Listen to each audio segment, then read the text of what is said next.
All right, boy, the news in Texas just keeps getting worse. Flooded parts of that state are bracing for even more rain today. Nearly 90 people were killed this holiday weekend, including 27 campers and counselors from an all-girls Christian camp. Just heartbreaking. You're now looking at drone video of several water rescues that took place just north of San Antonio. This is one of many. And as Maribel Gonzalez reports, there are even more rescues and recoveries taking place today. Waterways in some of the most devastated parts of central Texas rising again Monday as more rain falls in the area. The elements hampering ongoing search and rescue efforts. They're running into a lot of technical challenges with terrain, with water.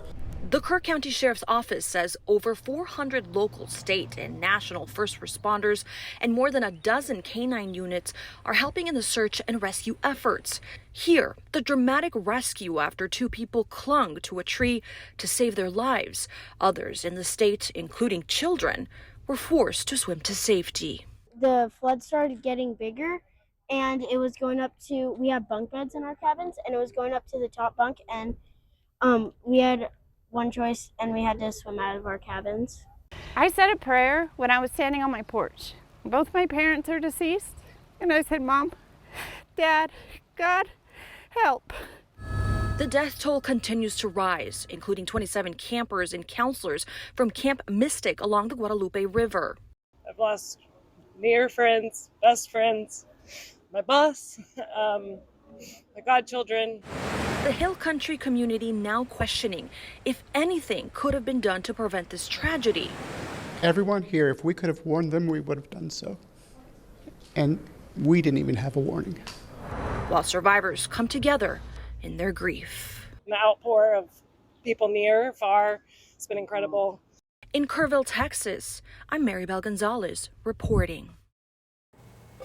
So many questions. Yeah, we've been covering that the last couple of weeks as that's been going on. And I can't believe, just again, we keep talking about it, how fast it happened. I mean, in a matter of minutes and hours. Yeah, the river rose 2 feet in a matter of 45 minutes here. So I want to kind of take you back here to how this all unfolded, show you the rain footprint. Now, this is for 5 days. The majority that fell in certain areas happened in a matter of hours, and that is to the tune of 1 to 2 feet in some locations here.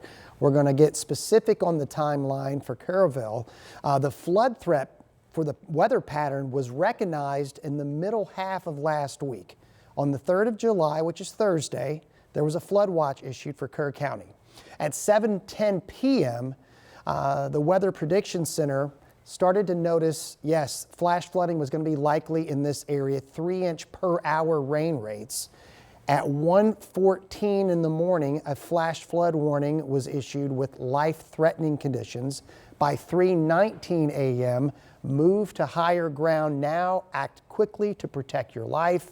And then by 4:03 a.m., a flash flood emergency for a particularly dangerous situation. Seek higher ground now. That is the river gauge there, on the Guadalupe River there in Kerrville. You see how it's flat and then all of a sudden it jumps. Incredible. Yeah. That is the 2 feet rise within a matter of 45 minutes. So I think a couple of things can be correct here. There was a warning process involved. The time of night or morning, I think probably, did not help at all in just how rapidly this river went out. Oh, your heart goes out to those families. Yeah, especially when areas are used to seeing some water, they're used to seeing some kind of severe weather. I mean, the warning may or may not always hit home. Well, and we'll eventually find out whether or not their weather radios were, if they had weather radios, what was the cell service, did the phones, and things like that. That's another good point. That's another, we'll see how that all plays out. It just breaks your heart. It does. And I wonder how many questions will not be answered. That's also true as well, my friend.